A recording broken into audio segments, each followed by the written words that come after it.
Chapter 1. The night everything changed. I should have known the moment I heard the knock that my life was about to shatter into 1,000 irreparable pieces. It was past midnight when 3 precise raps echoed through our tiny apartment, each one measured and deliberate, like the countdown to an execution. My sister Maya was out again, probably at another underground poker game, racking up debts she had no intention of paying. I'd stopped trying to save her from herself months ago, but I still answered the door when trouble came calling. I just didn't expect trouble to look like him. The man standing in my doorway didn't belong in our world of peeling wallpaper and flickering hallway lights.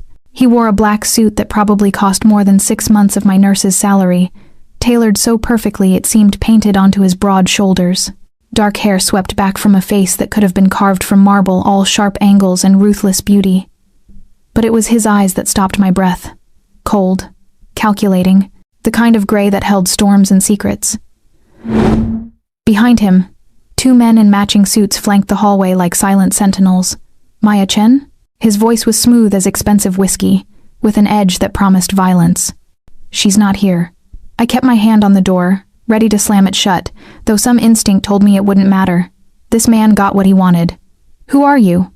Those storm cloud eyes traveled over me slowly, deliberately, taking inventory in a way that made my skin prickle with awareness. Not sexual, at least not entirely. More like a predator assessing prey, calculating value and vulnerability in a single sweep. Dante Salvatore.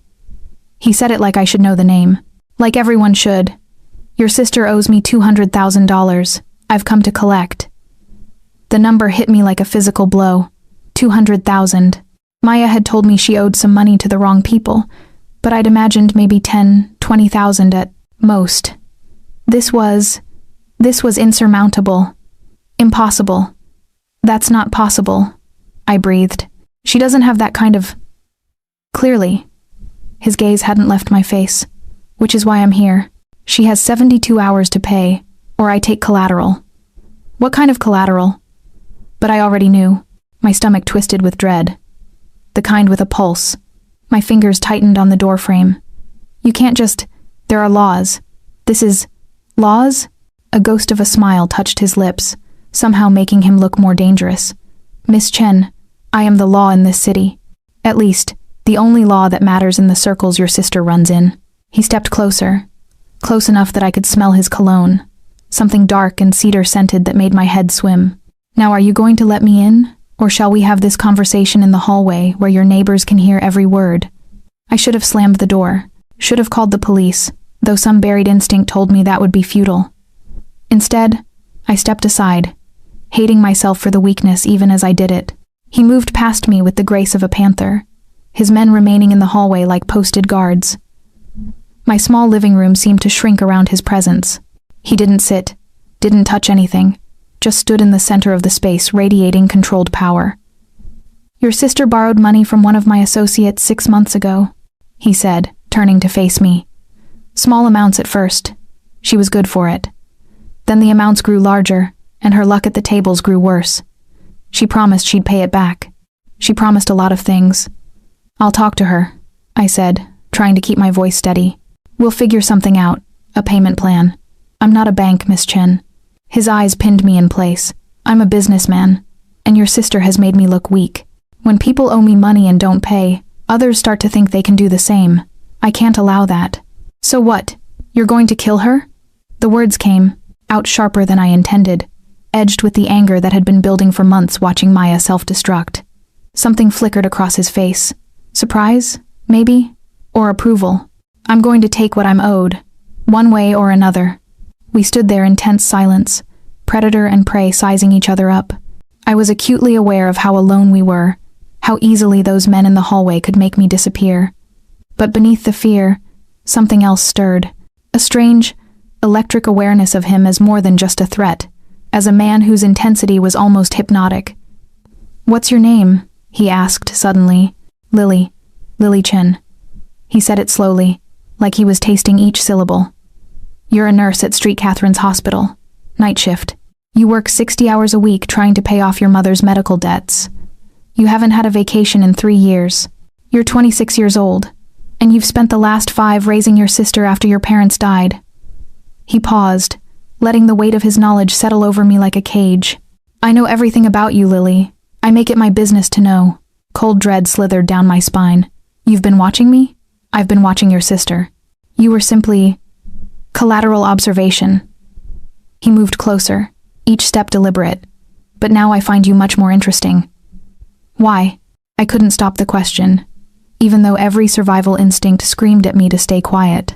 Because you're nothing like her. He stopped a foot away, close enough that I had to tilt my head back to meet his eyes, close enough to see the flecks of silver in that stormy gray. Maya is chaos, selfish, reckless, destructive. But you. His hand rose, and I froze as one finger traced along my jawline. Featherlight. You're the axis everything revolves around. The one who holds it all together. The one who sacrifices. I should have stepped back, should have slapped his hand away. Instead, I stood paralyzed by the intensity of his focus. By the way, his touch sent electricity racing through my veins, despite every rational thought telling me this man was dangerous. Your sister can't pay her debt, he said softly, his hand dropping away. We both know that. But you could. I don't have that kind of money either. No, but you have something more valuable. His eyes held mine captive. Your loyalty, your work ethic, your integrity. Horror dawned. You want me to work for you, in a manner of speaking. He stepped back, giving me space to breathe, though the air still felt too thin. I have many businesses, Lily. Legitimate ones, clubs, restaurants, real estate. I also have enemies who would love nothing more than to see me bleed. I need someone I can trust in a position of proximity. You want a spy? I want a nurse. His smile was sharp as a blade. Someone to tend to injuries that can't go to a hospital. Someone who understands discretion. Someone whose sister's life depends on their cooperation. The trap snapped shut around me with perfect precision. And if I refuse, then in 72 hours Maya disappears. You'll never find her body. He said it without emotion, stating simple fact. Or, he paused, and something shifted in his expression. Something I couldn't quite read. Or I take you instead of her, right now, tonight. My heart hammered against my ribs. What? Your debt for hers. You work for me, exclusively, until the 200,000 is paid off through your service. Your sister walks away free and clear. He moved closer again, and this time when he looked at me, there was something hungry in his gaze, something that made my skin flush hot despite the fear. I'll even sweeten the deal. I'll pay off your mother's medical debts. All of them. Consider it a signing bonus. It was too much, too generous. Which meant, what's the catch? The catch, Lily, he said, his voice dropping to something almost intimate, is that you belong to me, completely. You live where I say, work when I say, do what I say. No questions, no hesitation. And if you try to run, if you betray me, if you so much as think about going to the police. He leaned in until his lips nearly brushed my ear. I'll make you watch while I destroy everyone you've ever cared about, starting with Maya. I should have been terrified. I was terrified. But underneath the fear, some traitorous part of me sparked to life at his words, at the dark promise in his voice, at the way my body responded to his proximity despite every logical reason to recoil. Why me? I whispered. If you just need a nurse, there must be dozens, because I don't need just a nurse. He pulled back to look at me, and the intensity in his eyes stole my breath. I need someone who understands sacrifice, someone who knows how to keep secrets, someone who won't break under pressure. His thumb traced my lower lip, sending a shockwave through my system. And because the moment I saw you, Lily Chen, I knew you were mine.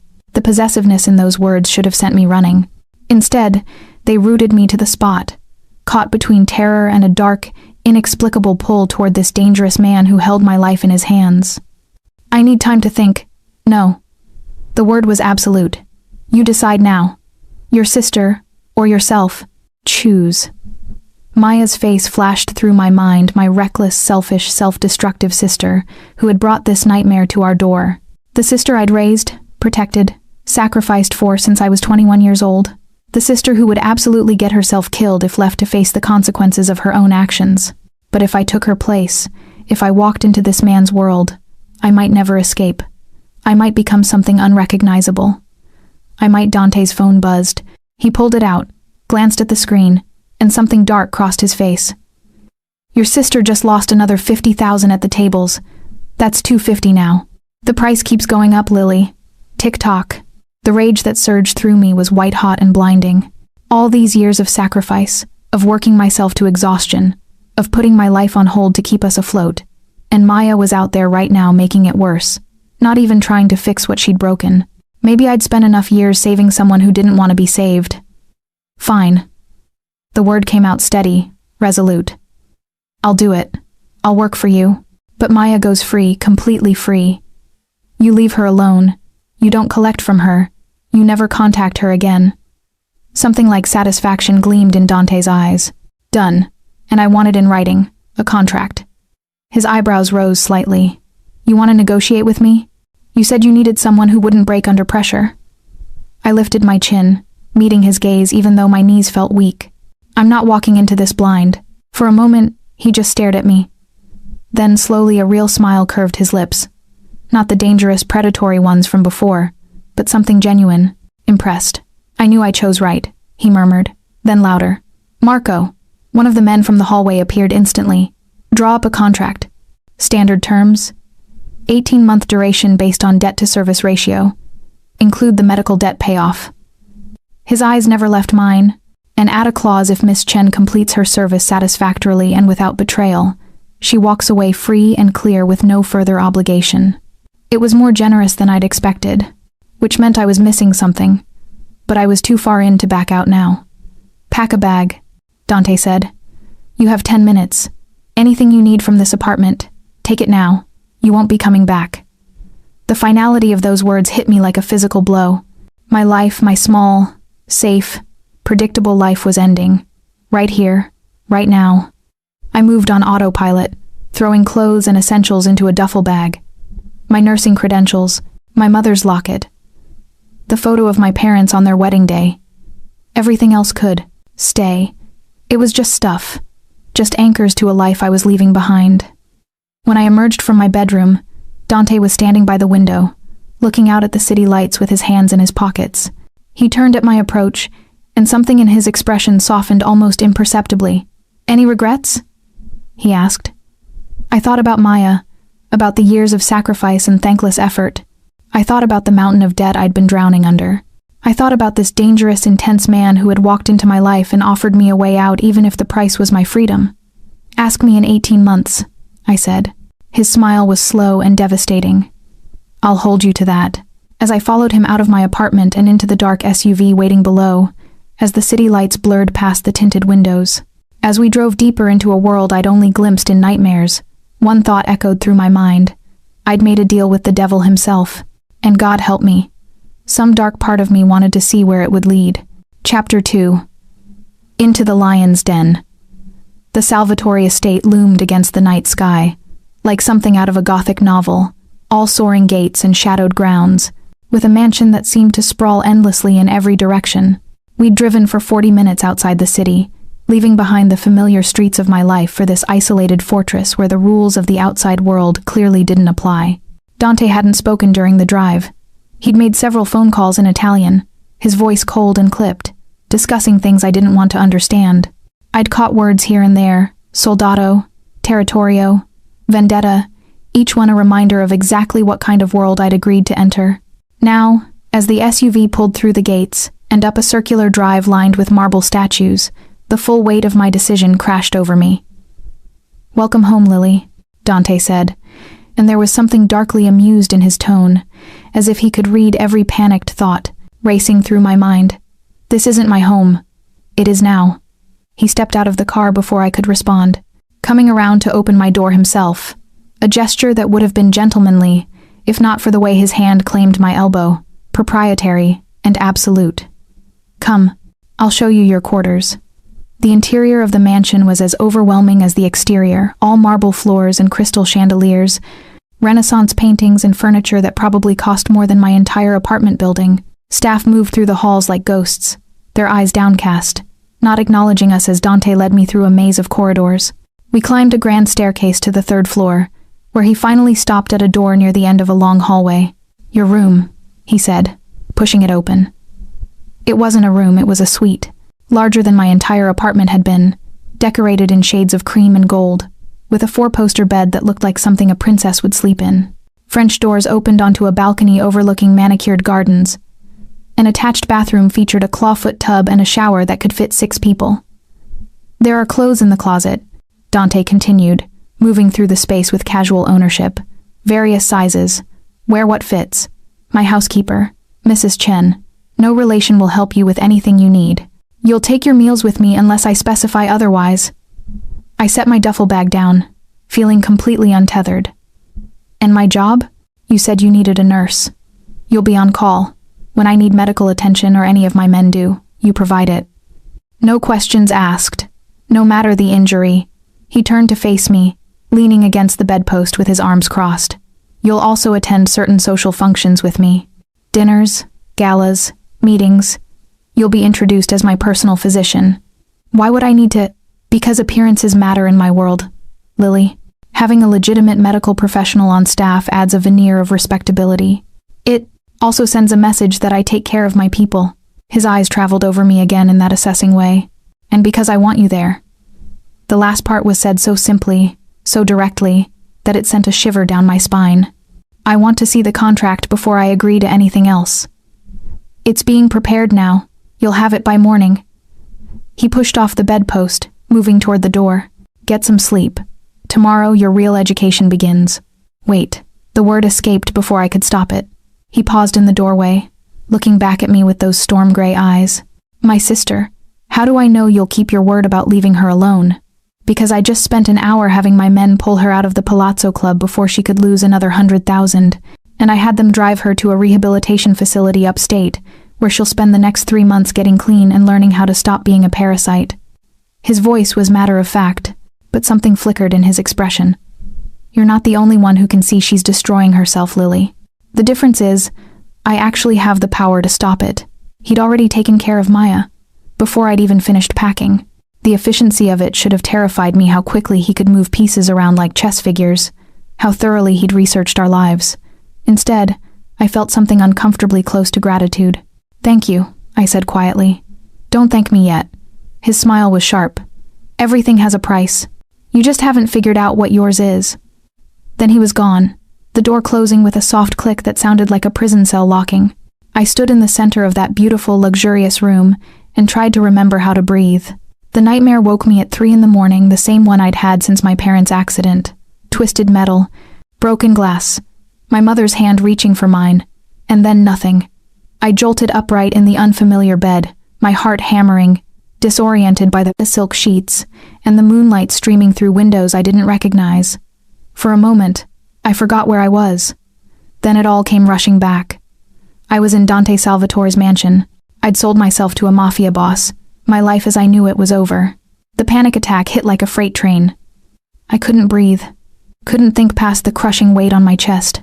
I stumbled out of bed and onto the balcony, gulping at the cool night air, trying to remember the grounding techniques I'd learned in nursing school. Can't sleep? I spun around with a gasp. Dante stood in the shadows near my door, still dressed in his suit pants and a white shirt with the sleeves rolled up, the top buttons undone. How long had he been there? How had I not heard him? What are you doing here? My voice came out shakier than I wanted. I own every inch of this estate. I go where I please. He moved into the moonlight, and I could see the exhaustion around his eyes, the tension in his shoulders.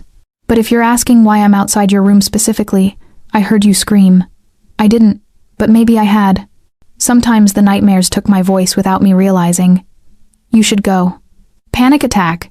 He asked it clinically, no judgment in his tone. How did you? I know what it looks like. He stepped onto the balcony, and suddenly the space felt impossibly small. Your hands are shaking. You're hyperventilating. Your pupils are dilated. His hand caught my wrist, fingers pressing against my pulse point. Heart rate approximately 140. Classic symptoms. His touch was surprisingly gentle, and the clinical assessment in his voice so similar to how I'd speak to a patient somehow helped ground me. My breathing started to slow. You have them often? He asked, still holding my wrist. Since my parents died. Car accident. I was in the car. I don't know why I told him. Maybe because it was 3 a.m. and I was exhausted and terrified. Maybe because something about the way he looked at me made me feel like he actually saw me, not just the thing he'd acquired. How old were you? 21. His thumb stroked over my pulse, whether consciously or not I couldn't tell. And you've been carrying the weight of the world ever since. It wasn't a question, but I answered anyway. Someone had to. Not anymore. His other hand came up to cup my face, tilting my chin up to meet his eyes. You're under my protection now, Lily.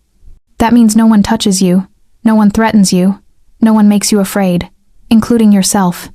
You make me afraid, I whispered. Good. His thumb traced my cheekbone. You should be afraid of me, but not like this, not the kind of fear that breaks you. He leaned closer, his breath warm against my skin.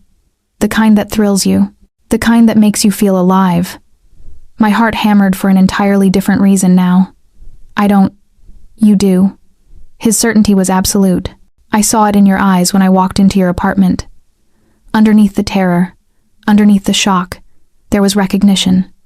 Like some part of you had been waiting for someone to finally see you, to finally claim you. You're insane. Probably. His smile was dark. But you're here anyway, aren't you? You could have said no, could have told me to take Maya and leave you out of it. But you didn't. His lips brushed my temple, barely a touch.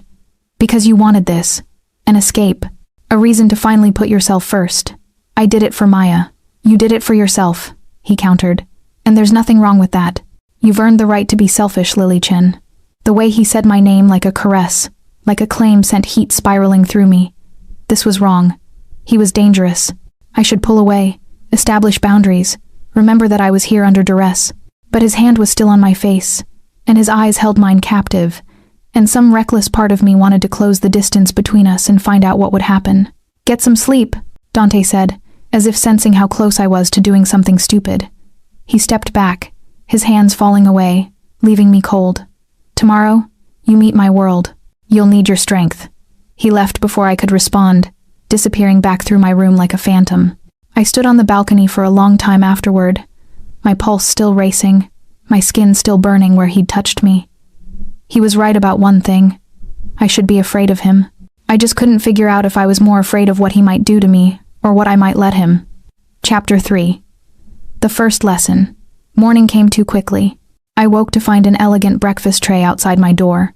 Fresh fruit, pastries, coffee so dark and rich it made my instant packets from home seem like dishwater. There was also a note in sharp, precise handwriting. Wear the black dress. Be downstairs by 9. D.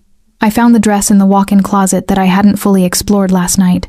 It was simple but clearly expensive, sleeveless, fitted, falling just below my knees. Professional but striking. Next to it, a pair of heels that actually fit my size. The precision of it unnerved me. How thoroughly had he studied me? At exactly 9, I made my way downstairs, following the sound of voices to what appeared to be a private study. The door stood ajar, and through it I could see Dante behind a massive desk, his attention on a man standing across from him. Shouldn't have happened, the man was saying, his voice tight with stress. I had security posted. I had cameras. You had incompetence. Dante cut him off, his voice lethal in its quietness. My shipment was worth $2 million, Carlo. $2 million. And somehow, it disappeared from a warehouse you personally assured me was secure. Boss, I swear. I don't know how they... The crack of Dante's fist hitting the desk made me jump. I don't pay you to not know things. I pay you to prevent them. He stood, moving around the desk with predatory grace. You have 48 hours to find out who stole from me and where my merchandise is. If you can't do that, if you've embarrassed me in front of the other families because of your negligence... He didn't finish the sentence. He didn't have to. I'll find them, boss. I promise. I'll get out. The man Carlo practically ran from the room, passing me in the doorway without even seeing me. His fear left a wake in the air. Dante's eyes found mine, and the cold fury in them transformed instantly into something else. Something that made my stomach flip. You're on time. Good. He gestured to a chair across from his desk. Sit. I entered the study, hyper-aware of his gaze tracking my every movement. The room smelled like leather and old books, with dark wood paneling and floor-to-ceiling shelves. A window behind his desk overlooked the estate's grounds. What you just witnessed, Dante said, settling back into his chair, is a fraction of what I deal with daily. Theft, betrayal, incompetence. In my world, weakness is death. Mercy is suicide. He steepled his fingers. I need you to understand that before we go any further. I'm not stupid, I said. I know what you are. Do you? He tilted his head. Tell me then. What am I? Dangerous, ruthless. A criminal who runs criminal organizations and hurts people for a living. All true. He smiled, but there was no warmth in it. I'm also the man standing between this city and complete chaos. The families I control keep the streets safer than any police force ever could. The businesses I run legitimate and otherwise employ thousands. I provide structure, order, protection, by killing people, when necessary. He said it without flinching. I won't apologize for what I am, Lily. I won't pretend to be something softer for your comfort. This is the world you agreed to enter. A knock interrupted us. A woman in her 50s entered, carrying a leather folder. The contract, sir. Thank you, Mrs. Chen. Dante took the folder, dismissing her with a nod. He slid it across the desk to me. Read every word, ask questions.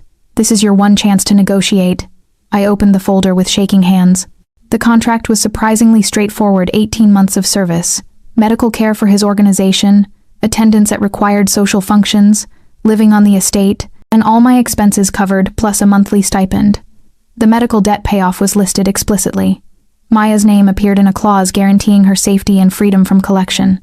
The termination clause, I said, finding it near the end. It says I can only leave after 18 months, or if you release me earlier. What if I want to leave before then?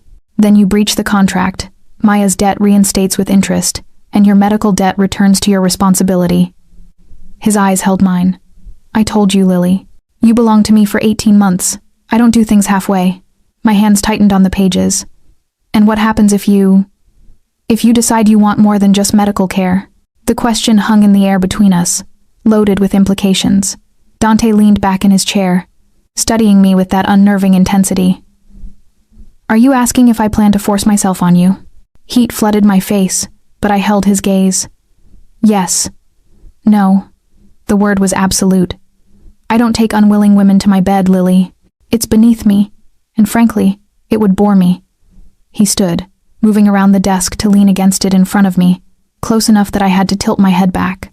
But if you come to me willingly, if you decide you want to explore this pull between us, then all bets are off.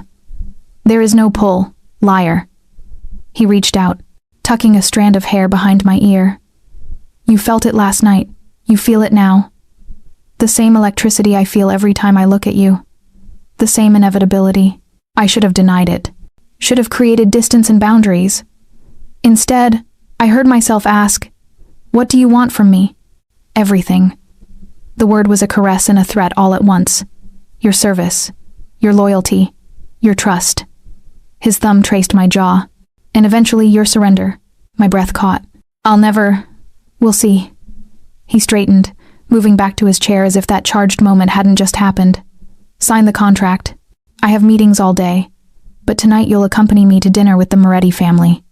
Rival organization, tentative peace treaty, lots of political theater. You'll smile, be charming, and observe. Observe what? Everything. He picked up his phone, already moving on to the next thing. Body language. Power dynamics. Who's afraid of who? You're smart, Lily. Use that. Tell me what you see. It was a test. Everything with him was a test. I signed the contract, my signature sealing my fate. The rest of the day passed in a blur of preparation. Mrs.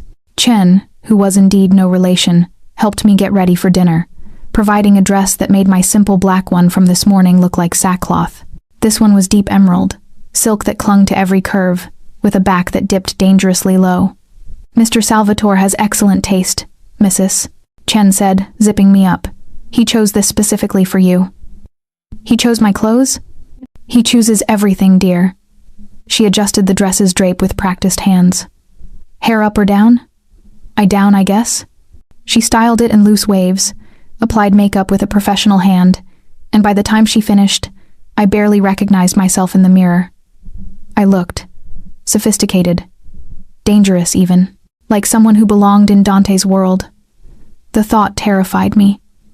At 7, a knock came at my door. I opened it to find Dante in a tuxedo, looking like sin personified. His eyes traveled over me slowly, and the heat in them made my skin burn. Perfect, he murmured. Absolutely perfect. He offered his arm. I took it, feeling the corded muscle beneath his jacket, acutely aware of how small my hand looked against his sleeve. Remember, he said as we descended the stairs, you're mine tonight. Act like it. What does that mean? It means you stay close. You touch me when it's appropriate. You look at me like you're exactly where you want to be. We reached the entrance where his car waited. It means you sell the idea that you belong to me, body and soul. I don't. Tonight you do. His hand settled on the small of my back, possessive and warm through the thin silk. The Morettis will be looking for weakness. Any sign that my control is slipping, any hint that the people around me aren't completely loyal, and they'll strike. So tonight, Lily, you're not a nurse working off a debt. You're my woman. Understand? My woman. The word sent a dangerous thrill through me. I understand, I whispered. His smile was approving. Good girl. The drive to the restaurant was tense with anticipation. Dante briefed me on the Morettis old money family, legitimate businesses mixed with black market operations, 3 sons who all wanted to take over when their father died. Dangerous but honorable, as much as honor existed in this world. Why am I really here? I asked as we pulled up to an exclusive restaurant with no sign. Just a red door. You don't need me to observe. You have men for that. I need you to be seen. He helped me out of the car, his hand claiming mine. The families are circling, Lily. They think I'm vulnerable because I'm alone. No wife, no heir, no obvious weaknesses. But you, his eyes held mine. You change that calculation. You make me look stable, settled. I'm window dressing. You're a statement. We walked toward the entrance, and I could feel eyes on us from the shadows guards. Watchers, people reporting our every move back to whoever paid them. And statements matter. Inside, the restaurant was beautiful, dim lighting, intimate tables, the kind of place where secrets were traded like currency. We were led to a private room in the back where 4 men already waited. The Moretti patriarch was exactly what I'd imagined. Silver-haired, sharp-eyed, radiating old-world power. His sons flanked him like attack dogs on leashes. Dante. The patriarch stood, offering his hand. Good to see you. Lorenzo. Dante shook his hand, the gesture more threat than greeting. Allow me to introduce Lily Chen, my personal physician and companion. The way he said companion made it clear what he wanted them to think. I felt their eyes assess me, calculate me, try to find the angles they could exploit. A pleasure, Lorenzo said, though his smile didn't reach his eyes. Dinner was a carefully choreographed dance of power and politics. I said little, but I watched everything: the way Lorenzo's middle son's hand shook when he reached for his wine glass, the way the youngest kept checking his phone under the table, the way the eldest sat too close to Dante, challenging his space. And I watched Dante, the way he commanded the room without raising his voice, the way his hand would find my thigh under the table, possessive and warm, grounding me even as my heart raced. Your companion is very quiet, Lorenzo observed halfway through the meal. Does she speak? When she has something worth saying, Dante replied smoothly. His hand squeezed my thigh, a silent command. I met Lorenzo's eyes. I prefer to listen first. Lorenzo's eyes narrowed slightly, reassessing me. And what have you heard that's worth noting? It was a trap. Whatever I said would either make me look naive or reveal too much. But Dante had brought me here for a reason, and backing down now would make both of us look weak.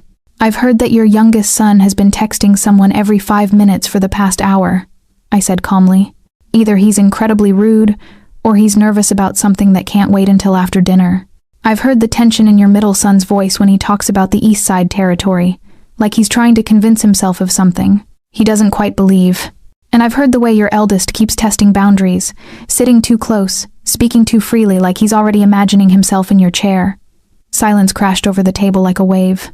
Lorenzo stared at me, his expression unreadable. His sons looked various shades of furious and embarrassed.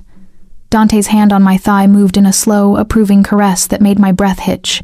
Then Lorenzo laughed, a genuine, booming sound that startled everyone. She's sharp as a blade, Dante. Where did you find her? She found me, Dante said, and there was something almost possessive in his voice. Lucky accident. There are no accidents in our world. Lorenzo's smile faded, his eyes turning calculating. Only opportunities and threats. Which is she? That depends entirely on you. Dante's voice dropped to something lethal. Lily is under my protection. Absolutely. Any threat to her is a threat to me. Are we clear? It wasn't a question. It was a declaration of war if Lorenzo chose to test it. Crystal, Lorenzo said after a loaded pause. Though I wonder, does she know what kind of protection you offer? What it costs? She knows exactly what she signed up for. Dante's hand slid higher on my thigh, the gesture deliberate, claiming, "Don't you, Tesoro?" The Italian endearment sent a shiver through me. Yes, I managed, my voice steadier than I felt. The rest of dinner passed in carefully neutral conversation, business deals, territory discussions, the politics of maintaining peace between families. I said nothing more, but I felt the weight of every gaze, especially the eldest Moretti son's. His name was Marco, and the way he looked at me made my skin crawl. When we finally left, Dante's hand stayed on my back until we were safely in his car. The doors closed, speeding away from the restaurant. "You were perfect," he said, turning to me with something blazing in his eyes. "Absolutely perfect. The way you read them, the way you called, and shout their weaknesses without blinking." He leaned closer, his intensity almost overwhelming. "Do you have any idea how rare that is? How valuable?" I just said what I saw. You did more than that. You showed them you're not just some pretty thing I'm keeping around. You showed them you're dangerous. His hand cupped my face, thumb stroking my cheekbone. "They'll be talking about you for weeks, trying to figure out what other secrets you might uncover, wondering what you whisper in my ear at night." The implication in those words made heat pool low in my stomach. "I don't... Not yet." His thumb moved to my lips, tracing them slowly. "But you will, Lily. Eventually, you'll tell me everything. Everything you see, everything you think, everything you want." He leaned in until his lips nearly touched mine. "And I'll give you everything in return. Protection, power, pleasure beyond anything you've imagined." I should have pulled away, should have reminded him this was business, nothing more. Instead, I heard myself whisper, "What if I don't want those things? Then you're a better liar than I thought." His breath ghosted across my lips. "But we both know the truth. You're tired of being invisible, Lily. Tired of sacrificing and getting nothing in return. Tired of being afraid." His hand slid into my hair, fingers tightening. "With me, you'll never be invisible again. You'll never have to be afraid of anything except how much you might enjoy this." Then his phone rang, shattering the moment. He pulled back with a curse, answering in clipped Italian. Whatever he heard made his expression turn to stone. "When?" A pause. "How many?" Another pause, longer this time, and I watched his jaw clench. "Contain it. I'll be there in 20 minutes. He hung up, then leaned forward to give the driver an address. "What happened?" I asked. He looked at me, and for the first time I saw real anger in his eyes, cold, controlled, deadly. "One of my warehouses was hit, 6 of my find. Men are injured, 2 critically." His gaze pinned me. "This is what I needed you for, Lily. No hospitals, no police reports, no questions. Can you handle gunshot wounds?" My nurse training kicked in automatically. "Yes. What supplies do I have?" "Everything you need. I keep surgical supplies at all my locations." He studied my face. "This is going to be bad. Blood, pain, men who might not make it. If you can't handle it, I can handle it." I'd worked trauma shifts in the ER. I'd seen horrible things. But this would be different. These wounds came from Dante's world, from the violence he lived in. This would make it real in a way nothing else had. "Good." His hand found mine, gripping tight. "Because this is your first real test, Tesoro. How you perform tonight determines everything." Chapter 4. Baptism in Blood. The warehouse was chaos when we arrived, men shouting, blood on the concrete, the acrid smell of gunpowder still hanging in the air. Dante's men had moved the wounded to a back room that had been hastily converted into a makeshift medical bay. 6 men in various states of injury, and I could tell immediately which 2 were critical. "Lily?" Dante's voice cut through the noise. "What do you need?" I assessed quickly, falling into the calm that always came over me in emergencies. "Those 2 first chest wounds, potential lung collapse. I need help moving them, IV fluids, plasma if you have it." I looked at him.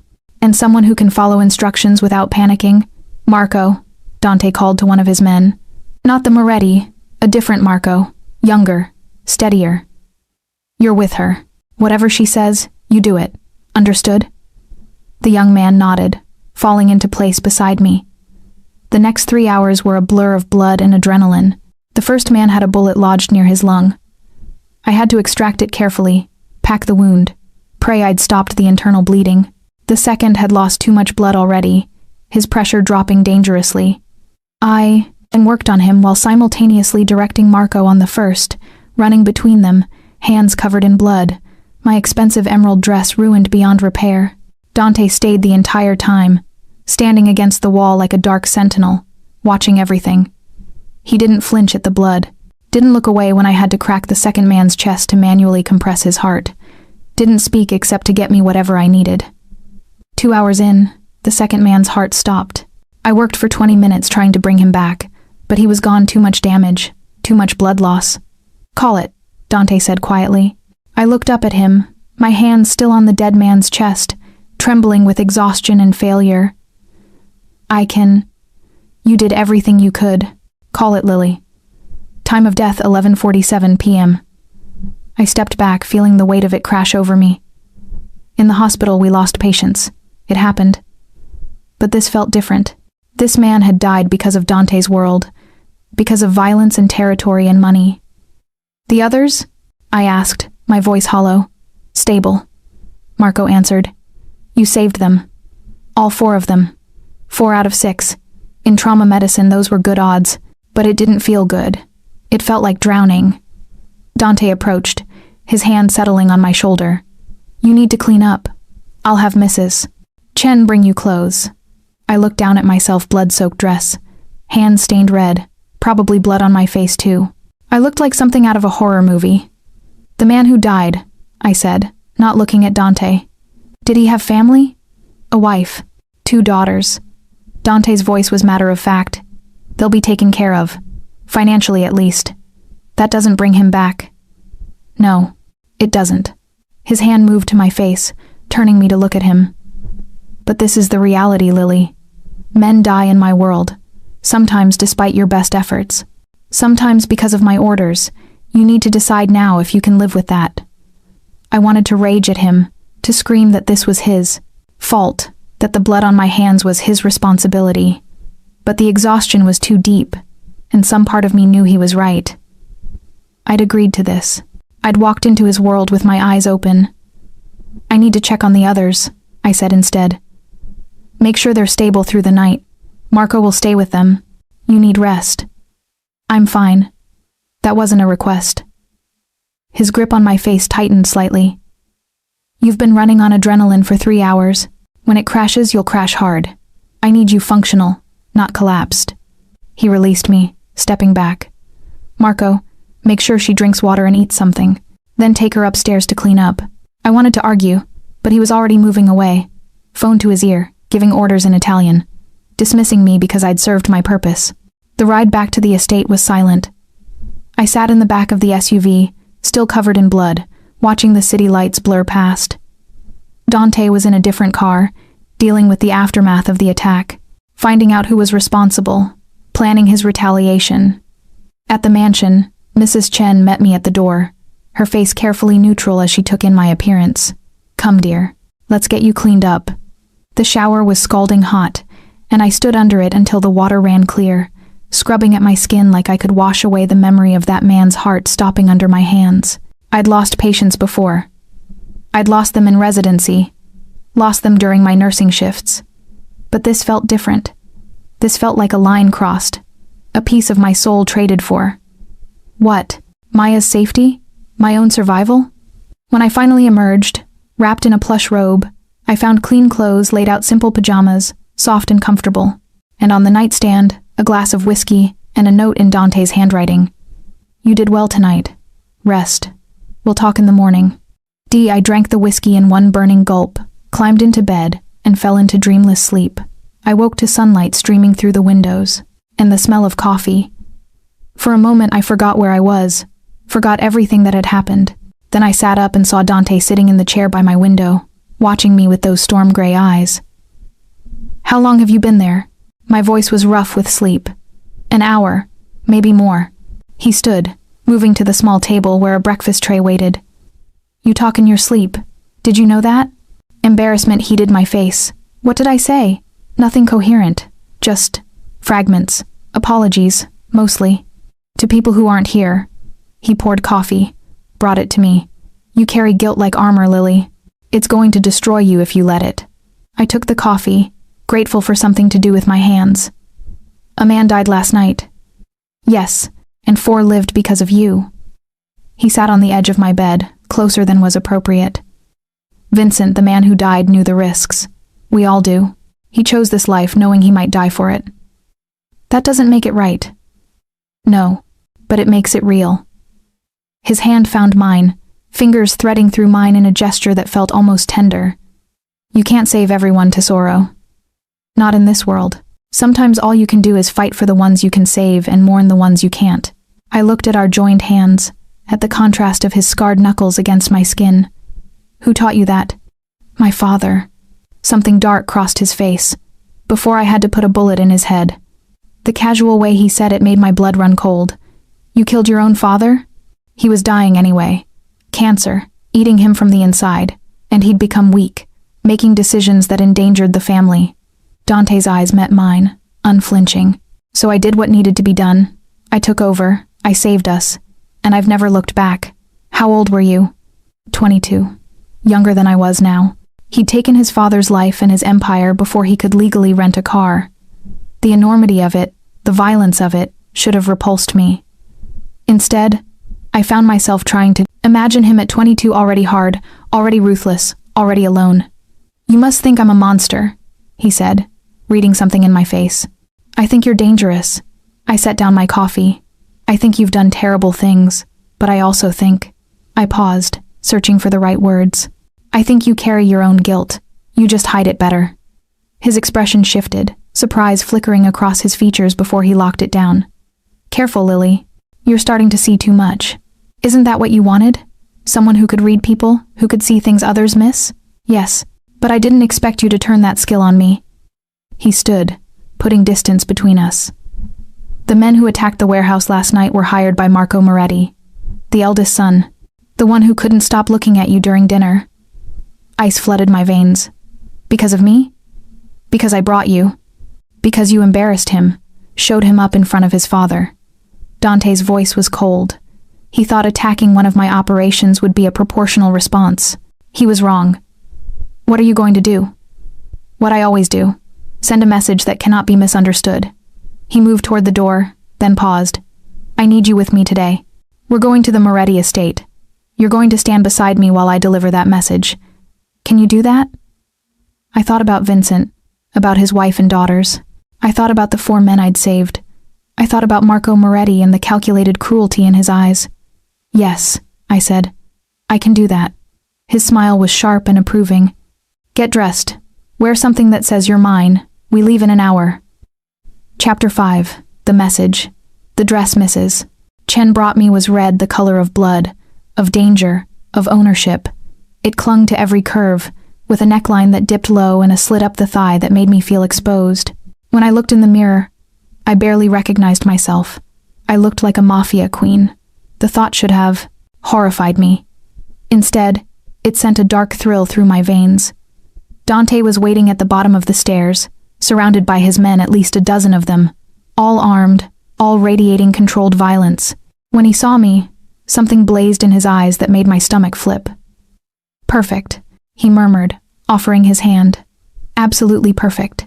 I descended the stairs slowly, aware of every eye on me, aware of the way Dante tracked my every movement like a predator watching prey. When I reached him, his hand slid around my waist, pulling me close. Today, you don't leave my side, he said quietly. No matter what you see, no matter what happens. Understood? What are you going to do? Deliver a message. His smile was cold. And make sure everyone knows exactly what happens when they threaten what's mine. The drive to the Moretti estate was tense. Dante's men followed in 3 separate vehicles, a show of force that couldn't be mistaken for anything but a threat. I sat close to Dante, his hand possessive on my thigh, his thumb drawing absent circles that made it hard to breathe. Scared? He asked. Should I be? Probably. His hand squeezed. But you're braver than you think, Lily Chen. You proved that last night. The Moretti estate was impressive. Old money, old power, with gates and guards and an air of established authority.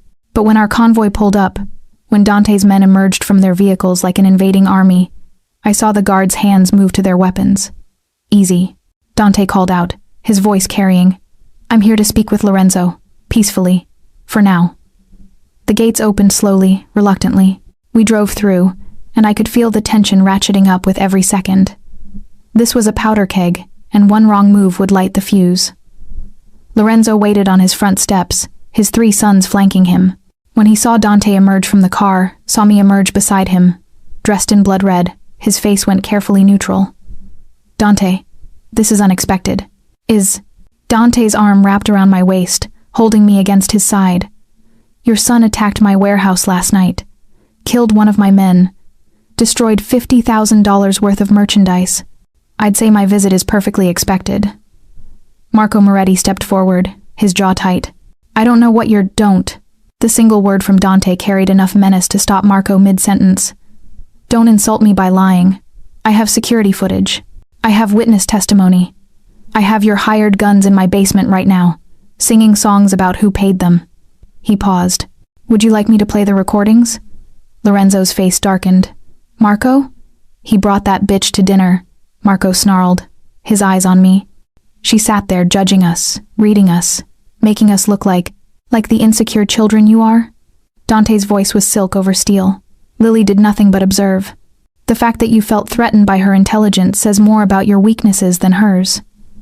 She's a whore you're using to—" Dante moved so fast I barely saw it. One moment he was beside me. The next his hand was wrapped around Marco's throat, slamming him back against a marble pillar. The click of safeties releasing filled the air as both sides drew weapons. "Say that again," Dante said quietly. "Give me a reason." "Enough!" Lorenzo's voice cracked like a whip. "Marco, apologize. Now. Father, now." The standoff lasted an eternity. Marco's face was turning purple, Dante's grip unwavering. Finally, Marco managed to choke out, "I apologize." Dante released him, stepping back smoothly. Not to me. To her. All eyes turned to me. I stood frozen, my heart hammering, acutely aware of the dozen guns pointed in various directions, of the violence humming in the air like electricity. Marco's eyes met mine, and the hatred there was palpable. But he forced out the words. "I apologize, Miss Chen. I could have accepted it, could have de-escalated the situation with grace. Instead, I heard myself say, for calling me a whore, or for being stupid enough to attack Dante's operation because your pride was hurt." Dante's smile was sharp as a blade. Proud. Lorenzo actually laughed. "She has fire, Dante. I'll give you that. She has truth," Dante corrected. "Which is more valuable?"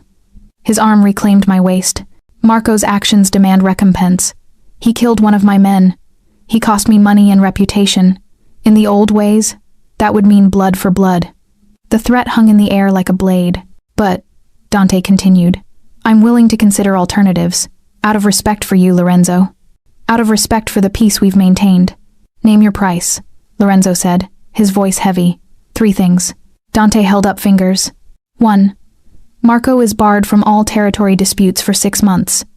Any decisions about expansion go through his brothers or you. 2. The Morettis cover my losses from last night, the merchandise, the warehouse repairs, and a generous settlement for Vincent's family. 3. He paused, his hand tightening on my waist. Marco apologizes to Lily. A real apology. On his knees. The shock rippled through the assembled men like a wave. In the Mafia world, forcing a made man to kneel was the ultimate humiliation.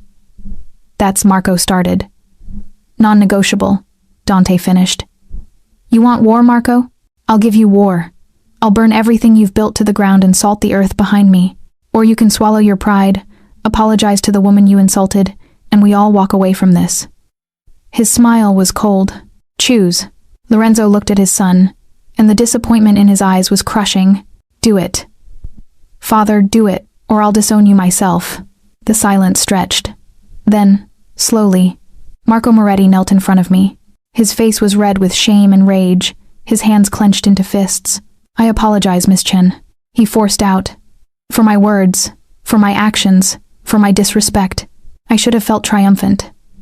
Should have enjoyed watching this man, who'd ordered an attack, humiliate himself. Instead, I just felt the weight of the violence I was becoming part of, the cruel games and power plays that defined this world. Accepted, I said quietly. Good. Dante's hand slid up my back, possessive. Then we're done here. He turned to Lorenzo. Have the money transferred by tonight, and keep your son on a shorter leash, or next time I won't be so generous.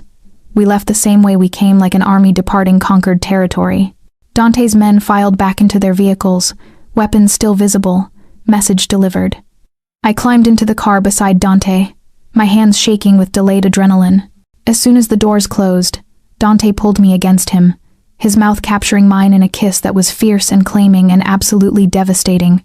I gasped against his lips, and he took advantage, his tongue sweeping into my mouth, his hand fisting in my hair. When he finally pulled back, we were both breathing hard. You were magnificent, he said, his voice rough, standing there like a queen while he knelt. Do you have any idea how beautiful you were? I didn't do anything.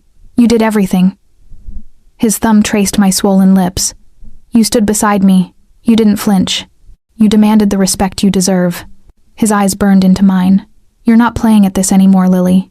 You're becoming it. Becoming mine. I'm not. You are. He kissed me again, softer this time but no less possessive. And the sooner you stop fighting it, the sooner you'll understand how good this can be. My mind was spinning, my body responding to him in ways I couldn't control. This was wrong. He was dangerous. I should pull away, establish boundaries, remember that this was all a transaction. But his hand was sliding up my thigh, pushing the slit of my dress wider, and his mouth was on my neck, and I couldn't remember why any of that mattered. Dante, I breathed. Say you want this, he murmured against my skin. Say you want me. I should have said no, should have pulled away, should have remembered all the reasons this was a terrible idea. Instead, I heard myself whisper, I want you. His groan was pure satisfaction. Soon, Tesoro. Soon I'll have you exactly where I want you, but not yet. Not until you're ready to surrender completely. He pulled back, leaving me aching and confused and desperately wanting something I couldn't name. The drive back to the estate felt endless, charged with unspoken promises and dark desires. When we finally arrived, Dante helped me from the car, his hand lingering on mine. Rest today, he said. Tonight we celebrate.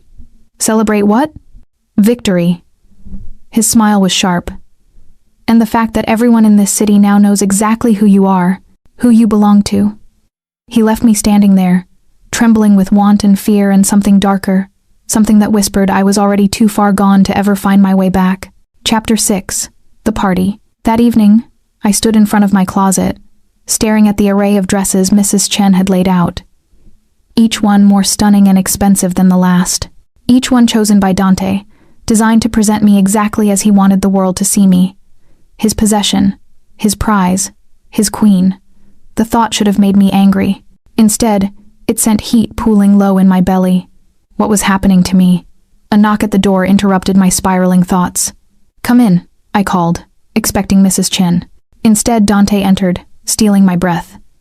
He wore a tuxedo again, but this time there was something different in his eyes. Something hungrier, more possessive. He'd tasted my surrender today, and now he was circling for more. You're not dressed, he observed, his gaze traveling over me in my robe. I couldn't decide. He moved to the closet, selecting a dress without hesitation, midnight black, backless, with a neckline that plunged dangerously low and a skirt that would cling to every curve. This one. It's too much. It's perfect. He turned to me, dress in hand. Every family in the city will be at this party, Lily. Every underboss, every associate, every player who matters. They need to see you not as some frightened girl I'm keeping prisoner, but as a woman who chooses to be by my side, who belongs there. But I don't choose, don't you? He set the dress down, moving closer. You could have stayed silent at the Moretti estate, could have played the victim. Instead, you stood tall and demanded respect. You could have pulled away in the car, could have rejected my kiss. Instead, you kissed me back and told me you wanted me. His hand cupped my face. You're choosing this, Lily. Every day, every moment, stop pretending otherwise. This isn't me, I whispered. I'm a nurse, I save lives. I don't stand beside mob bosses and watch men kneel and what? Enjoy it? His thumb stroked my cheek. You can be both, Tesoro. The healer and the queen. The innocent and the sin. You don't have to choose. He was seducing me with words, with touches, with the dark promise in his eyes. And God help me, it was working. Get dressed, he said softly. I'll wait downstairs. 30 minutes. After he left, I stared at the dress for a long moment. Then, slowly, I put it on. When I descended the stairs 30 minutes later, makeup perfect. Hair styled in elegant waves. Diamonds borrowed from Dante's collection glittering at my throat and ears. I looked like someone else entirely. I looked like I belonged in his world. Dante waited at the bottom, and the way his eyes blazed when he saw me made my knees weak. Perfection, he breathed, taking my hand and bringing it to his lips. Absolute perfection. The party was being held at one of Dante's legitimate businesses, an exclusive club in the heart of the city with a rooftop terrace offering stunning views. When we arrived, it was already filled with dangerous people in expensive clothes, all of them sizing each other up, calculating angles and weaknesses. Dante's entrance silenced the room. He moved through the crowd with me on his arm, introducing me to players I'd only heard whispered about: the Russo family, the Castellano brothers, the Chinese triad representatives, the Irish mob connections. Each one assessed me, calculated my value, tried to determine what kind of threat I might pose. And through it all, Dante's hand never left me on my back, my waist, my shoulder, always touching, always claiming, making his ownership crystal clear. You're doing it again, I murmured during a quiet moment. Doing what? Showing me off like a prize. His smile was unapologetic. That's because you are. The most valuable thing I own. His hand slid dangerously low on my back. And everyone here knows it. We were interrupted by a woman approaching, tall, stunning, with dark hair and eyes that held calculation. Dante, it's been too long. Valentina. His voice was cool, professional. I didn't expect to see you here. Your brother invited me. She smiled, but it didn't reach her eyes. We've been catching up. Something shifted in Dante's expression, something dangerous. My brother is here? On the terrace, with several interesting associates. Her eyes slid to me. And who is this? Your new toy? Before I could react to the insult, Dante's arm tightened around me. This is Lily Chen, my consort. And if you speak to her with anything less than complete respect again, Valentina, you'll find yourself escorted out. Permanently. The threat was clear. Valentina's smile faltered. My apologies, she said stiffly. I meant no disrespect. Of course you didn't. Dante was already steering me away, his body tense with barely controlled anger. Stay close to me. My brother's presence changes things. You have a brother? Unfortunately. His jaw was tight. Antonio. Younger, reckless, and perpetually trying to undermine me. If he's here with interesting associates, it means he's making moves. We found Antonio on the terrace, a younger version of Dante. But where Dante was controlled intensity, Antonio was chaotic energy. He was surrounded by men I didn't recognize, and the conversation stopped when Dante approached. Brother, Antonio's smile was too wide, too bright. What a party. You really know how to throw one. What are you doing here, Antonio? Can't I enjoy a celebration? Especially one honoring your new. His eyes found me, traveling over me with an appreciation that made my skin crawl. Companion. Bellissima. No wonder you're keeping her close. Dante's hand on my back tightened almost painfully. Careful. I'm just admiring your taste. Antonio stepped closer, his smile sharpening. Though, I have to wonder, does she know what she's gotten herself into? Does she know about, that's enough? Dante's voice could have cut glass. You're drunk. Go home. I'm celebrating. We all are. Antonio gestured to his companions. In fact, I was just telling our friends here about some opportunities on the east side, territory that might be opening up soon. Changes in leadership, perhaps. The threat was unmistakable. Antonio was planning something, a coup, a power play, something that would put Dante in danger. Walk away, Antonio. Dante's voice dropped to something lethal. Now, before you do something we'll both regret. Or what? You'll kill me like you killed father? Antonio's eyes glittered with malice. Oh, did your pretty nurse not know about that? A About how you put a bullet in our father's head while he begged for mercy? The words hung in the air like poison. Around us, people had stopped pretending not to listen. This was a public challenge, a deliberate attempt to undermine Dante's authority. Father was dying, Dante said coldly, weak, making decisions that would have destroyed everything. I did what had to be done. You did what you wanted to do. Antonio's voice rose. Just like you're doing now, parading this nobody around like she matters, making decisions without consulting the family, acting like you're untouchable. Dante moved so fast I barely saw it. One moment Antonio was ranting, the next Dante had him by the throat, pressed against the terrace railing, 3 stories of empty air behind him. I am untouchable, Dante said quietly, his voice carrying despite the softness. Because I'm stronger, smarter, and more ruthless than you'll ever be. Because when Father died, I took this family from the edge of destruction and built it into an empire. Because every man here knows that crossing me means death. He leaned closer. So yes, little brother, I'll parade Lily around. I'll make decisions without your input. I'll do whatever I want. And you'll swallow your jealousy and fall in line, or I'll throw you off this terrace and tell everyone you were drunk. The silence was absolute. Antonio's face was white, his hands clawing at Dante's grip. Now apologize to Lily, Dante continued, for insulting her, for involving her in your pathetic power play. I'm sorry, Antonio choked out. Dante released him, stepping back smoothly. Get out, all of you. He addressed Antonio's companions. This party is over for you. They left quickly, Antonio stumbling after them, his humiliation complete. Dante turned to me, and the fury in his eyes was barely contained. We're leaving, but the party is over for us too. His hand found mine, gripped tight enough to hurt. Come! He practically dragged me through the club, out to his car, his entire body vibrating with rage.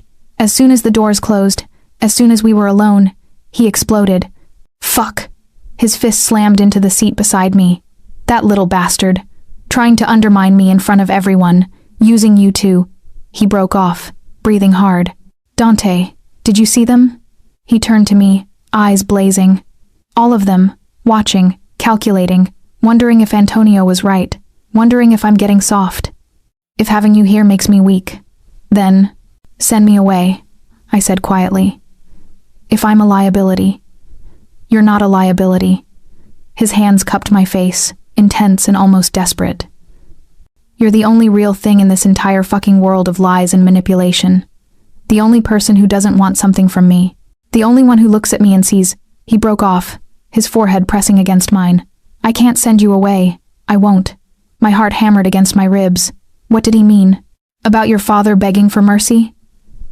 Dante's hands fell away, and he leaned back, staring out the window at the city lights. For a long moment I thought he wouldn't answer.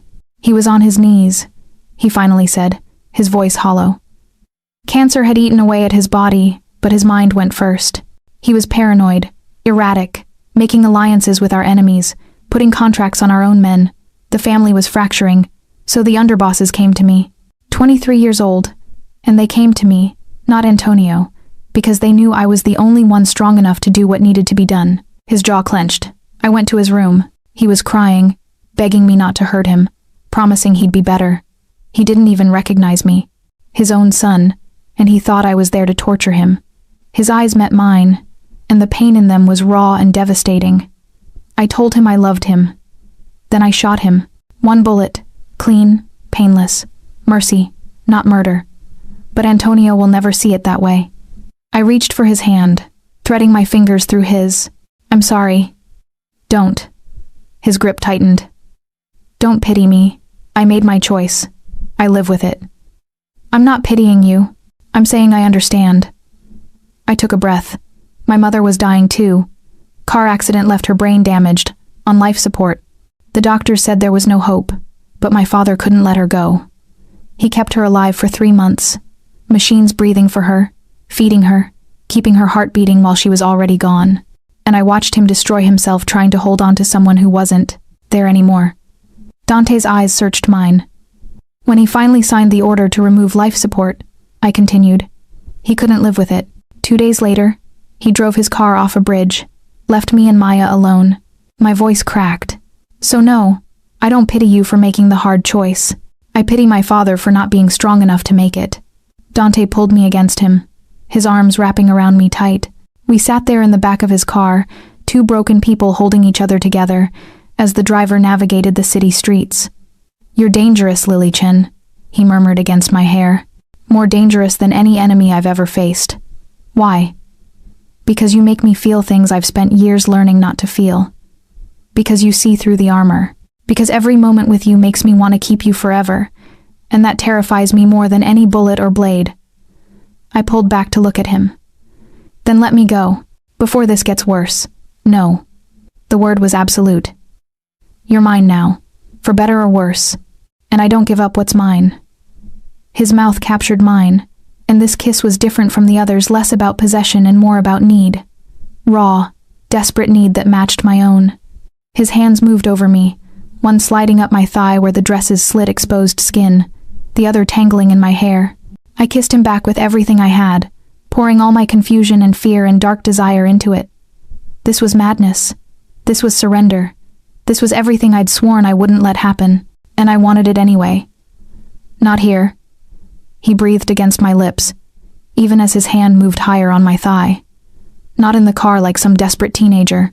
When I take you, Lily, it will be in my bed, where I can spend hours learning every sound you make, every place that makes you tremble." The promise in his words made me dizzy. "When?" The question escaped before I could stop it. His smile was dark and satisfied. "When you stop fighting what you want. When you come to me and ask for it." His thumb stroked the sensitive skin of my inner thigh. "When you're ready to admit you belong to me in every way that matters." Chapter 7. The Breaking Point. The next 2 weeks were torture. Dante kept me close, always touching, always claiming, always pushing me to the edge of surrender without letting me fall. He'd kiss me until I was breathless, then pull away. He'd whisper dark promises in my ear, then leave me aching and alone. He was seducing me methodically, deliberately, breaking down every wall I'd built, and it was working. I treated injuries, gunshot wounds, knife cuts, broken bones from territorial disputes and internal discipline. I attended dinners and meetings, standing beside Dante like a queen, reading the room and whispering observations that he used to devastating effect. I lived in his world, breathed his air, and felt myself changing with every passing day. Maya called once from the rehab facility. She sounded good, clear-headed, embarrassed, grateful. She didn't ask about Dante, didn't ask about the debt. She just said thank you and promised to do better. I believed her. Or maybe I just wanted to. Antonio was making moves. I could feel it in the tension around the estate, in the hushed conversations that stopped when I entered rooms, in the way Dante's security had doubled. But he said nothing, just watched me with those storm-gray eyes, and kept his own counsel. Until the night everything shattered. I was in my room, preparing for bed, when I heard the gunshots, 3 sharp cracks, followed by shouting. My nurse instincts kicked in immediately. I grabbed my medical bag and ran toward the noise, even though every survival instinct screamed at me to hide. The chaos was on the ground floor. Dante's men were everywhere, weapons drawn, shouting in Italian. I pushed through them and found Dante in his study, blood staining his white shirt, his face pale but his eyes still sharp. "Lily, get back. You're shot." I was already at his side, pulling open his shirt to assess the damage. Shoulder wound, clean through, missing the major arteries by inches. "Sit down. We have a situation. Sit down." I used my nurse voice, the one that made even the most difficult patients comply. "You're bleeding. I need to stop it before you pass out and your men have to carry your stubborn ass." "Despite everything," he smiled. "Yes, ma'am." I worked quickly, packing the wound, starting an IV for fluids, administering antibiotics. Around us, his men gave reports Antonio had hired outside contractors to hit the estate, professional killers who'd breached the security. 3 of them were dead, 2 captured, but they'd gotten shots off before being taken down. "Where's Antonio now?" Dante asked through gritted teeth as I stitched his shoulder. "In the wind, boss. He disappeared right after the attack." "Find him." Dante's voice was ice. "I want him alive. I want him to answer for this." The men dispersed, leaving us alone in his study. I finished the stitches, bandaged the wound properly, and checked his vitals. "You need rest. Real rest. Not your version of rest where you sit at your desk making calls all night." "I can't rest." Not until Antonio is dealt with. You can rest for a few hours. I started cleaning up the medical supplies. You're no good to anyone if you collapse from blood loss. His hand caught my wrist, stopping me. You could have been killed tonight. If you'd been in the wrong place at the wrong time, but I wasn't. Lily. His grip tightened. This is what I wanted to protect you from. This is why I keep you close. Because my world is violence and death, and anyone connected to me becomes a target. I know that. I set down the bandages and turned to face him fully. I've known that since the night you walked into my apartment. I'm not naive, Dante. I'm not some fragile thing that needs to be sheltered. No, you're not. His eyes held mine. You're strong and brave and so goddamn stubborn it drives me insane. You run toward danger instead of away from it. You stand beside me when any sane person would run. He broke off, pulling me closer. You make me want things I have no right to want. Like what? Like a future. Like something beyond this endless cycle of violence and power. Like, his forehead pressed against mine. Like you. All of you. Forever. My breath caught. Dante. I know. His hand slid into my hair. I know it's impossible. I know you deserve better than a man with blood on his hands and enemies at every turn. But I can't help it, Lily. I can't help wanting you. Then take me. The words escaped before I could stop them, raw and honest. Stop pulling away. Stop testing me. Just take what you want. His eyes blazed. You don't know what you're asking. I know exactly what I'm asking. I pressed closer, my hand sliding up his chest, careful of his injury. I'm asking you to stop treating me like I'm going to break. I'm asking you to give me what you've been promising for weeks. I'm asking you to. He kissed me, cutting off my words, and this kiss was everything the others had hinted at, fierce and consuming and absolutely devastating. His good arm wrapped around me, lifting me onto his desk, papers scattering. His body pressed between my thighs as his mouth moved over mine with desperate hunger. Lily, he groaned against my lips. If we do this, there's no going back. You'll be mine in every way. No more pretending. No more distance. I don't want distance. My hands tangled in his hair. I want you. He pulled back just enough to look at me, searching my face for any hint of doubt. Whatever he saw satisfied him, because his smile turned predatory. Not here. He lifted me off the desk, cradling me against his good side despite his injury. Not on a desk like some quick fuck. You deserve better. He carried me through the mansion, past guards who quickly looked away, up the stairs to his room. I'd never been in his private quarters before they were dark and masculine, with a massive bed and floor-to-ceiling windows overlooking the grounds. He set me down gently, then just stood there, looking at me like I was something precious and dangerous all at once. Last chance to change your mind, he said quietly. Once I have you, Lily, I'm never letting go. I don't want you to let go. Something shifted in his expression, possessiveness mixed with something softer, something that looked dangerously like reverence. He reached for me, his fingers finding the zipper of my dress, sliding it down slowly. Tell me if I hurt you, he murmured. Tell me if it's too much. You won't hurt me. No. His lips brushed my shoulder as he slid the dress off. But I'll ruin you for anyone else. He was true to his word. He took his time, learning every inch of me, every place that made me gasp or tremble. His hands and mouth mapped my body with devastating precision, building heat and need until I was begging. And when he finally entered me, when we moved together in desperate rhythm, it felt like something breaking and healing all at once. Surrender and claiming, possession and freedom, everything. Afterward, I lay in his arms, his good arm wrapped around me, our breathing slowly returning to normal. Outside, dawn was breaking over the estate. Inside, something fundamental had shifted between us. No regrets? He asked quietly. Not yet. I looked up at him. Ask me again in the morning. His smile was soft, almost tender. It is morning, Tesoro. Then ask me later. He pressed a kiss to my forehead. Rest. I'll be here when you wake. I closed my eyes, exhaustion pulling me under. The last thing I felt was his hand stroking my hair, gentle and possessive. Mine, the gesture said. And for the first time since this all began, I didn't want to argue. Chapter 8. Aftermath. I woke to an empty bed and the sound of raised voices downstairs. For a moment, I just lay there, feeling the ache in my muscles, the soreness that proved last night hadn't been a dream. Dante's scent still clung to the sheets, cedar and smoke and something darker. I pressed my face into the pillow, trying to hold on to the peace I'd felt falling asleep in his arms. Then the shouting got louder, and reality came crashing back. I found clothes in his closet, one of his shirts that fell to mid-thigh, soft and carrying his scent. Pulling it on felt like armor. I made my way downstairs, following the voices to Dante's office. "Can't just execute him. He's your brother." The voice was Lorenzo Moretti's. "He tried to kill me." Dante's response was cold fury. "He hired assassins to attack my home. He put Lily in danger. There are consequences for that." I pushed open the door. The room fell silent as every eye turned to me. Dante stood behind his desk, shirtless except for the bandages on his shoulder. Lorenzo and two of his sons, not Marco, thankfully stood across from him. And between them, on his knees with his hands bound, was Antonio. "Lily." Dante's voice softened fractionally. "You should go back upstairs." "No." I stepped into the room, acutely aware of how I looked wearing only Dante's shirt, my hair tangled, marks visible on my neck and collarbone. "If you're going to kill him, I should see it.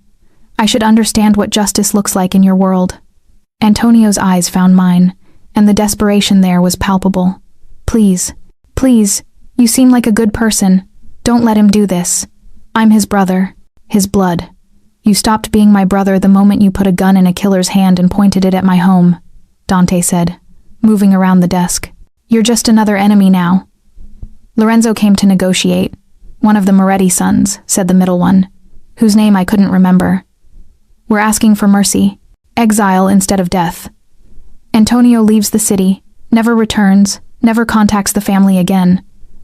And what guarantee do I have he won't just rebuild his power somewhere else and come back stronger?" Dante's eyes never left Antonio. "What guarantee do I have that letting him live won't be seen as weakness?" "My guarantee," Lorenzo said. "The Morettis will watch him. If he violates the exile, we'll deliver him to you ourselves." He paused. "I'm asking as a favor, Dante, for the peace between our families." The politics of it was dizzying. Lorenzo was calling in a debt, using Antonio as a way to bind Dante to the Morettis even more tightly. If Dante accepted, he'd owe Lorenzo. If he refused, he'd create tension with an important ally. "What do you think?" Dante asked suddenly, looking at me. "Should I show mercy?" Every eye in the room turned to me. Antonio's hopeful, Lorenzo's calculating, Dante's unreadable. I thought about Vincent, the man who died on my table. I thought about the 4 I'd saved. I thought about the violence that would come if Dante killed his brother, the vendetta from Antonio's supporters, the whispers that he was becoming too ruthless. But I also thought about Antonio's sneer at the party, his deliberate attempt to humiliate Dante, his willingness to kill his own brother for power. "He doesn't deserve mercy," I said quietly. "But maybe you do." Dante's eyebrows rose slightly. "Explain." "Killing him makes you the man everyone thinks you are, ruthless, cold, capable of anything. But letting him live, on your terms, with conditions that bind him." I met his eyes. "That makes you powerful enough to show mercy, strong enough not to need the execution, secure enough in your position that his existence doesn't threaten you." Silence stretched. Then Lorenzo smiled. "She's smart, your woman. You should listen to her." Dante studied me for a long moment. Then he turned to Antonio. "You have 1 hour to leave this city. You take nothing. No money, no weapons, no contacts. The Morettis will provide you transport to the border and a small stipend to start over somewhere far from here. If I ever see you again, if I even hear a rumor that you're planning something, I'll hunt you down myself. And next time Lily won't be here to argue for your life." Antonio's relief was palpable. Thank you, I get him out of my sight," Dante said coldly. "Before I change my mind." The Morettis moved quickly, hauling Antonio to his feet and out of the room. Lorenzo paused at the door. "You chose well, Dante. In her. I mean, she'll make a good queen when you're ready to make it official." After they left, silence filled the study. Dante leaned against his desk, his eyes on me. "You undermined my authority," he said quietly. "I gave you an alternative that makes you look stronger. You made me look soft. I made you look secure." I moved closer. "Your men were watching. They saw you consider my counsel. They saw you make a decision based on strategy, not emotion. That's not weakness, Dante. That's leadership." His smile was slow and devastating. How did you get so wise? Years of managing difficult patients and reading power dynamics in the ER. I stopped in front of him. Plus, I figured if I'm going to be your queen, I should start acting like one. His hand settled on my hips, pulling me close. My queen? Is that what you are now? Isn't that what last night meant? No more pretending, no more distance. You claimed me. I let you. I met his eyes. So yes, I'm yours, which means you're mine too. The possessiveness in his expression sent heat spiraling through me. Careful, Tesoro. I'm not used to belonging to anyone. Get used to it. I traced the edge of his bandage. How's your shoulder? Hurts like hell. Worth it. Worth getting shot? Worth everything, if it led to you in my bed. His hand slid under his shirt I was wearing, skimming over bare skin. Speaking of which, you're wearing my clothes. I didn't have anything else. Good. His smile turned wicked. I like seeing you in my things. Marking you as mine. Possessive much? Absolutely. He kissed me, slow and deep. And you love it. I couldn't argue, because he was right. Some dark part of me thrilled to his possessiveness, to the claiming, to the absolute certainty with which he held me. Come back to bed, he murmured against my lips. I'm not done with you yet. You're injured. I've fought with worse wounds. I can certainly make love to my woman with a shoulder injury. His hands moved over me, stoking the fire that never quite died when he was near. Unless you're too sore? Heat flooded my face. I'm fine. Liar. But his smile was tender. We'll take it slow. I'll be gentle. He was true to his word, leading me back upstairs to his room, to his bed. And as morning light streamed through the windows, as he moved over me and in me with devastating care, I finally understood what I'd been fighting. This wasn't just desire, wasn't just chemistry or the thrill of danger. This was something deeper, more terrifying. This was falling in love with a man who could destroy me, and choosing to fall anyway. Chapter 9. The Choice. 3 days later, I stood on Dante's balcony watching the sun set over the city, lost in thought. Inside, he was on another call, always another crisis, another decision, another move in the endless chess game of his world. But out here, I could breathe. I could think. I could question everything. The door opened behind me. I didn't turn, knowing his footsteps by heart now.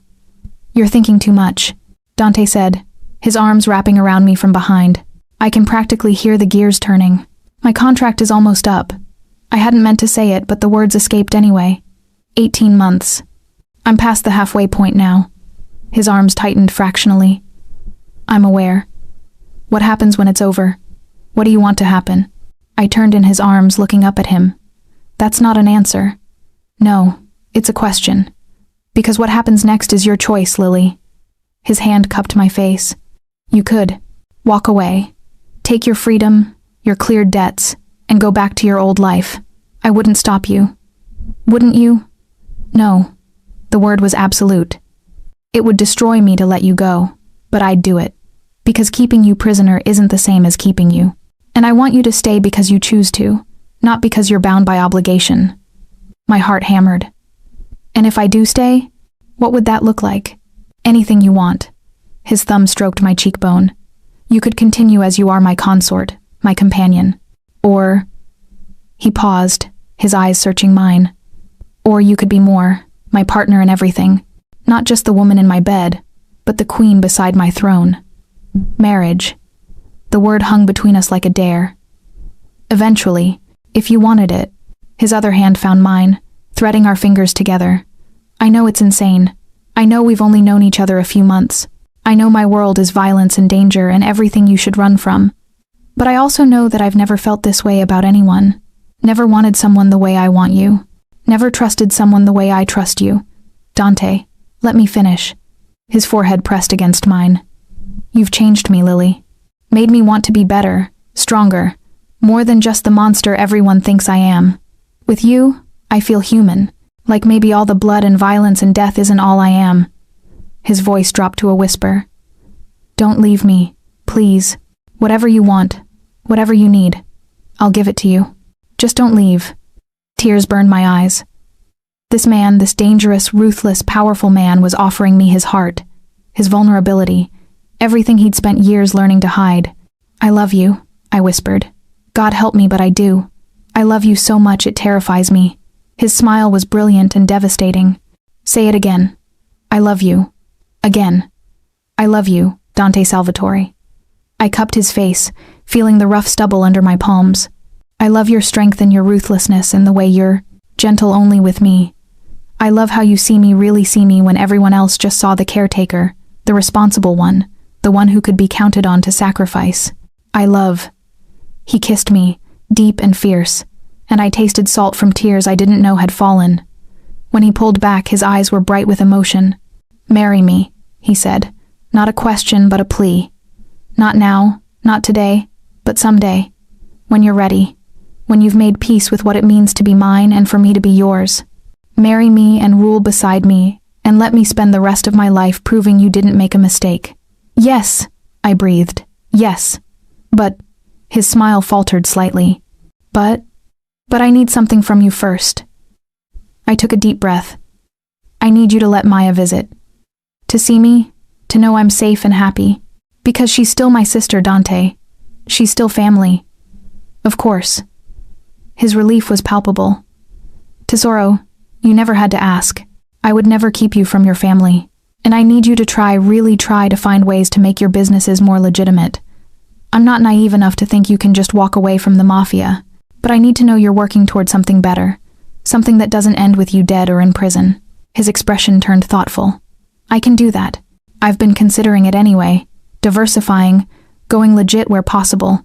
He smiled slightly. "See? You're already making me better.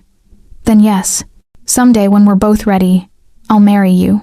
He kissed me again, and this kiss held promise of futures and forever, of choosing each other every day despite the danger, despite the darkness. When we finally broke apart, he pulled something from his pocket. A ring, simple, elegant, with a diamond that caught the last rays of sunlight. "I bought this 2 weeks ago," he admitted. "Couldn't help myself. I saw it and thought of you, beautiful and strong and worth any price." He slid it onto my finger, and it fit perfectly. "Consider it a promise. When you're ready, I'll replace it with something more official. But for now, let it remind you that you're mine and I'm yours." I looked at the ring, at this man who'd walked into my life and shattered everything, at the city spread out below us with all its darkness and possibility. "No regrets?" I asked, echoing his words from that first night. "Not a single one." His arms wrapped around me, pulling me back against his chest. "You?" I thought about the nurse. I'd been exhausted, drowning in debt, sacrificing everything for people who took and took without giving back. I thought about the woman I'd become, stronger, sharper, standing beside a king and holding my own. "Not yet," I said. "Ask me again in the morning." His laugh rumbled through his chest into my back. "It's almost morning now, Tesoro. Then ask me later." We stood there as night fell over the city, two people who'd found each other in the darkness and chosen to build something bright. It wouldn't be easy. There would be danger, violence, hard choices, and harder days. But we'd face them together. And somehow, that made all the difference. Epilogue, 1 year later. The sun streamed through the windows of our bedroom, not Dante's anymore, but ours, as I woke slowly, contentedly. The space beside me was empty, but I could hear water running in the bathroom. Morning shower. Dante's routine never changed. My hand found the ring on my finger, a different one now. Platinum with diamonds that circled the entire band. We'd married 6 months ago in a small ceremony with just family and the most important associates. Maya had been my maid of honor, clean and sober and working as a counselor at the rehab facility that had saved her life. The bathroom door opened, and Dante emerged in just a towel, water droplets clinging to his skin. Even after all this time, the sight of him made my breath catch. "You're staring," he said, amusement in his voice. "I'm appreciating." He crossed to the bed, leaning down to kiss me. "Good morning, Mrs. Salvatore." "Good morning, husband." The word still felt new, exciting. I'd kept my last name professionally, Dr. Lily Chen, head of the free clinic we'd opened in the city's poorest neighborhood. Dante's way of going legitimate, of making his empire something more than blood money. But in our world, in his world, I was Lily Salvatore, his wife, his queen. "We have that meeting with the Castellanos today," he reminded me, sitting on the edge of the bed. Can you be ready by 10? I'll be ready by 9. I sat up, the sheet pooling at my waist. Though I still don't understand why they want me there. Because you're brilliant and intimidating and they respect you more than they respect half my underbosses. His hand slid up my arm. Also, because seeing us together reminds everyone that I have something worth protecting. Something that makes me more dangerous, not less. I'd learned that lesson well. Being Dante's wife didn't make me weak, it made me powerful. Every family in the city knew that hurting me meant declaring war on Dante, and no one was stupid enough to do that. Well, almost no one. There were always challengers, always threats, but we handled them together now. What time is Antonio's check-in? I asked, changing the subject. This afternoon. Lorenzo says he's doing well. Working construction in Mexico City. Staying clean, staying quiet. Dante's expression softened slightly. You were right about Mercy. It made me look stronger.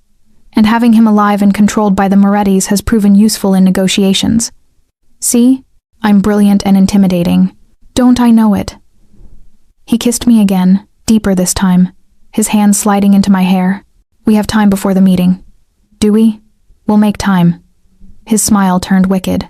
One of the benefits of being the boss, I make my own schedule. As he lowered me back onto the bed, as his hands and mouth reminded me exactly who I'd chosen, and who'd chosen me, I felt that question surface again. Any regrets? I looked at this man I'd married. Dangerous, ruthless, mine. I thought about the life I'd left behind and the life I'd built in its place. The fear and the fire, the surrender and the strength. Not a single one. And as morning light streamed through the windows, as Dante made love to his wife with devastating thoroughness, as the city woke to another day of power and politics and the empire we ruled together, I finally understood the truth. Sometimes the devil doesn't offer you a deal. Sometimes he offers you freedom. And sometimes, against all logic and reason, you take it, and find yourself exactly where you belong,